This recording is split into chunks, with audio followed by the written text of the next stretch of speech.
Hi friends, నమస్తే. Welcome to our channel. ఈరోజు మనం వీడియో వచ్చేసి మన అనంతపూర్లో కలెక్టర్ ఆఫీస్ నుండి చెరుకట్ట వెళ్ళే రూట్లో ఉన్న శ్రీ వెంకటేశ్వర స్వామి దేవాలయం అయితే చూపిస్తాను చూడండి. ఈ ద్వారం నుండి స్ట్రైట్గా వెళ్ళాలి. అలాగే ఇక్కడ గోశాల కూడా ఉంది చూడండి. గోవులు అయితే చాలా ఉన్నాయి ఇక్కడ.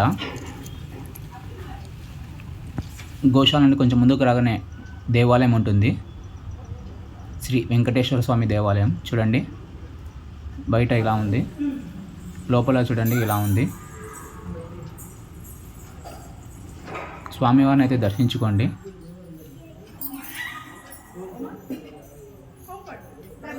అలాగే వీడియో ఎలా ఉందో కామెంట్ చేయండి. కొత్త వాళ్ళు మన ఛానల్ సబ్స్క్రైబ్ ఫాలో చేయండి. ఇక్కడ కృష్ణ పరమాత్మని విగ్రహం అయితే ఉంది చూడండి. ఓం నమో వెంకటేశాయ. Thanks for watching. మళ్ళీ వీడియోలో కలుద్దాం. By by.